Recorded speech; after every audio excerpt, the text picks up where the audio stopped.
President Biden spent a reflective Thanksgiving weekend in Nantucket, grappling with a deeply personal decision that had been months in the making. As he walked out of church with his family, the weight of a choice he had resisted but could no longer avoid loomed over him. Within the confines of a borrowed vacation home overlooking Nantucket Harbor, the president revisited the question of whether to pardon his son, Hunter Biden. It was a dilemma fraught with familial loyalty and political ramifications, one that had grown more pressing as President-elect Donald J. Trump prepared to take office, with plans to pursue legal reprisals against his adversaries. The decision to pardon Hunter Biden came after months of escalating legal and political challenges. Hunter's sentencing on federal gun and tax charges had been a turning point, compounded by fears that the strain of prolonged scrutiny could jeopardize his sobriety. President Biden, who had long been guided by principle throughout his political career, found himself at a crossroads where his roles as a father and a leader clashed. In the end, his desire to protect his son from further public suffering and legal consequences led him to act, despite knowing the backlash it would provoke. Late Saturday night, upon his return to Washington, the president informed senior aides of his decision, declaring, "It's time to end all of this." The Biden family's sense of injustice over Hunter's treatment had fueled their support for the pardon. They believed he had been unfairly targeted because of his last name, enduring relentless scrutiny and prosecution.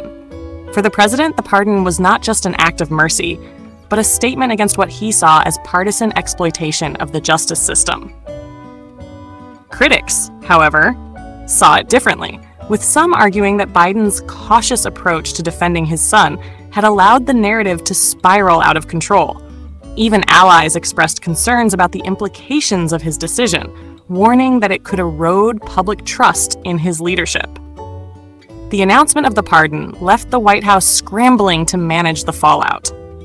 Press Secretary Karine Jean-Pierre defended the decision, emphasizing that partisan politics had tainted the legal process against Hunter Biden. She rejected comparisons to former President Trump's accusations of a weaponized justice system, instead underscoring Biden's continued belief in the Department of Justice. However, the president's critics remained skeptical, questioning whether his actions undermined his stated commitment to judicial independence. Behind closed doors, the decision was seen as a culmination of months of emotional turmoil within the Biden family. First Lady Jill Biden had been a steadfast advocate for Hunter, having endured the family's struggles with addiction and loss. Her unwavering support reflected the deep bond within the family, as well as the president's own sense of responsibility and guilt. According to close friends and advisors, Biden's actions stemmed from profound love for his son and a determination to shield him from further harm, even at great personal and political cost. As the controversy unfolded, the president's choice sparked a broader conversation about the interplay of politics, justice, and familial loyalty. While some defended Biden's decision as a father's act of compassion, others viewed it as a dangerous precedent. Ultimately, the pardon revealed a deeply human side to the presidency, a father navigating the complex intersection of love, duty, and public accountability.